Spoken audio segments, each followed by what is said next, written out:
Saudara-saudari sekalian, salam damai sejahtera dalam kasih Tuhan dan selamat berjumpa kembali dalam edisi renungan hari ini. Saudara-saudari terkasih, hari ini Senin 2 Agustus 2021, Pekan Biasa ke-18. Referensi renungan hari ini diambil dari Kitab Bilangan, bab 11 ayat 4b sampai dengan 15. Dan bacaan Injil diambil dari Injil Matius bab 14 ayat 13 sampai dengan 21. Saudara-saudari terkasih, dalam bacaan pertama dikatakan bahwa di padang gurun bangsa Israel bosan makan mana sehingga terus-menerus menggerutu kepada Musa. Umat Allah meminta daging. Mereka membandingkan keadaan saat itu dengan keadaan ketika masih di Mesir. Keluhan tersebut mendatangkan murka Tuhan.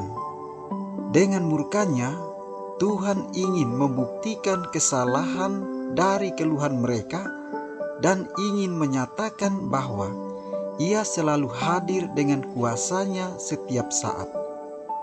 Tuhan ingin agar orang Israel taat dan setia pada kehendaknya. Di satu sisi, walau merasa terpojok dan terbebani sebagai pemimpin yang baik, Musa merasa harus bertanggung jawab. Musa seorang diri tak dapat memberikan solusi. Satu-satunya jalan keluar ialah berdoa, mengkomunikasikan hal itu kepada Allah. Musa memohon kepada Allah, "Aku seorang diri tidak dapat memikul tanggung jawab atas seluruh bangsa ini sebab terlalu berat bagiku." Jeritan minta tolong Musa ini didengarkan dan Tuhan memberikan daging burung puyuh kepada umatnya. Saudara-saudari terkasih, dalam bacaan Injil, mujizat pelipat gandaan roti dalam Injil tidak hanya menunjukkan belas kasih Allah, tetapi juga membuktikan bahwa Yesus adalah seorang pemimpin yang bertanggung jawab. Kepada para murid yang hendak lepas tangan dengan menyuruh pergi orang banyak yang kelaparan, Yesus menegaskan, "Kamu harus memberi mereka makan." Alih-alih memberi solusi, pemimpin yang tak bertanggung jawab biasanya akan lebih suka tutup mata atau menghindar dari masalah. Padahal seringkali solusi bisa ditemukan bila kita tidak segan berkomunikasi dan mau berkolaborasi. Para murid menyumbangkan milik mereka 5 roti dan 2 ikan, dan Yesus melipat gandakannya.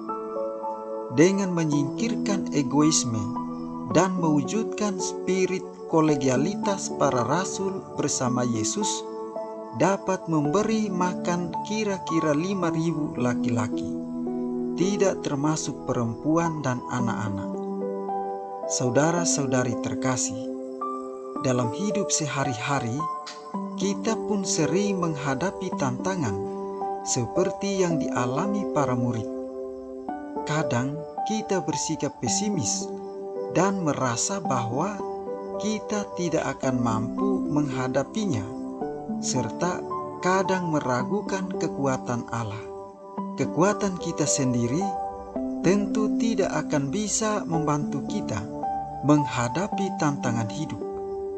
Kalau kita mengandalkan Tuhan, maka kita pasti akan mendapatkan kekuatan sehingga mampu menghadapi tantangan tersebut.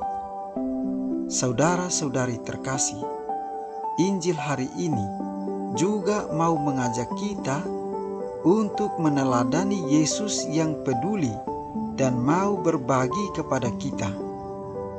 Hatinya yang tergerak oleh belas kasihan dilengkapinya dengan tindakan nyata, yakni memberi mereka makan.